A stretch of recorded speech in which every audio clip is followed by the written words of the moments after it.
Assalamu alaikum wa rahmatullahi ta'ala wa barakatuh. J'espère que vous allez bien, que vous êtes en bonne santé.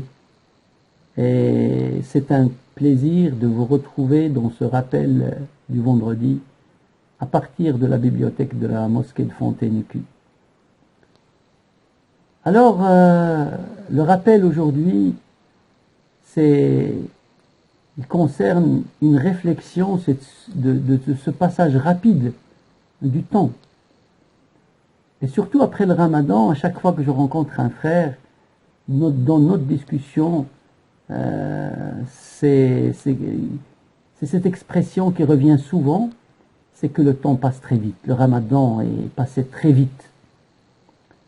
Alors ce sujet, ce passage rapide du temps ne devrait pas rester un sujet de discussion puis c'est fini. Ça devrait être un sujet de réflexion. On devrait réfléchir sur ce passage rapide du temps.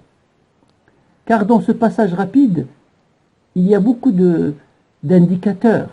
C'est un indicateur qui indique Allah subhanahu wa ta'ala. C'est un signe de Dieu. Ce passage rapide nous dit tout simplement que notre vie file à grande vitesse et que l'au-delà arrive aussi avec une grande vitesse. Ce passage rapide du temps nous dit comme quoi la mort se rapproche à grande vitesse et qu'on va bientôt quitter ce bas monde pour passer dans l'au-delà. Donc il faut bien réfléchir, bien méditer sur ce passage rapide du temps. Allah subhanahu wa ta'ala, il nous a parlé plusieurs fois de ce passage rapide, de cette succession des jours et de la nuit. Il nous a dit, Allah subhanahu wa ta'ala dit dans le Saint-Coran, يُقَلِّبُ اللَّهُ اللَّيْلَ وَالنَّهَارِ إِنَّ فِي ذَلِكَ لَعِبْرَةً لِأُولِي الْأَبْصَارِ. Il dit, يُقَلِّبُ اللَّهُ. Allah fait succéder le jour à la nuit au jour. Dans cette succession, il y a certes une réflexion, un signe pour ceux qui sont raisonnables, ceux qui ont une vision lointaine. Dans un autre verset, Allah subhanahu wa ta'ala dit Inna fi khalqis samawati wal ard wa ikhtilafil layli wan nahari la ayatin li ulil albab. Dans ce verset-là, il dit dans la création des cieux et de la terre, wa ikhtilafil layli, et la succession des jours et de la nuit, Inna fi dhalika la ayat, il y a certainement là, dans cette succession, des signes pour ceux qui réfléchissent, ceux qui sont raisonnables. Et le prophète sallallahu alayhi wa sallam, quand il récitait ce verset, il pleurait, il méditait sur ce verset à tel point qu'elle pleurait. Et il nous a demandé de méditer sur ce verset. Et il a dit malheur à celui qui lit ce verset et qui ne réfléchit pas, qui ne médite pas sur le sens véritable de ce verset. En fait, la succession rapide des jours et de la nuit, c'est pour nous dire, vous allez être vite fait ramenés devant Dieu pour être jugés, pour le jugement du jour dernier. Et le prophète sallallahu alayhi wa sallam nous a montré cela dans un hadith, en disant que le jour de la résurrection, personne ne pourra bouger de sa place, tant qu'il n'aura pas à répondre à 4 questions.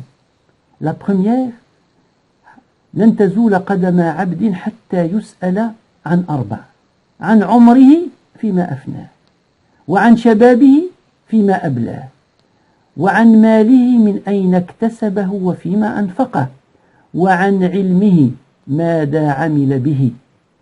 Donc il sera questionné 4 questions et on lui demandera la réponse à 4 questions. Ces 4 questions, c'est sa vie, comment il l'a consumée, comment il l'a passée, dans quoi il a passé toute cette vie, et sa jeunesse, comment il l'a usée. Il a usé dans quoi la jeunesse, et toutes ces acquisitions de ce bas monde, et comment il les a acquis, et dans quoi il les a investis, et sa science, tout ce qu'il savait comme science, comment il l'a pratiqué, Qu'est-ce que l'on a fait de cette science? Allah subhanahu wa ta'ala va nous poser ces questions-là. Ta vie, qu'est-ce qu'on a fait? Comment tu as passé ta vie? Est-ce que tu l'as passé dans l'adoration d'Allah subhanahu wa ta'ala? Ou tu étais égaré toute ta vie jusqu'à ce que tu étais surpris par la mort? Et ta jeunesse, qu'est-ce qu'on a fait? Comment tu l'as usée, cette jeunesse?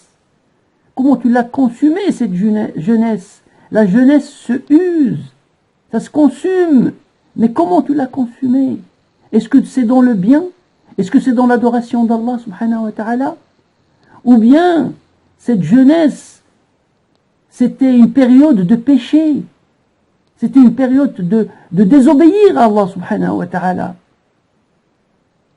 Et tes acquisitions, tout ce bien, tout cet argent, qu'est-ce qu'on a fait? Comment tu l'as acquis? D'une manière licite, halal, ou d'une manière illicite, haram? Et comment tu l'as investi? Est-ce que tu l'as investi dans des projets licites?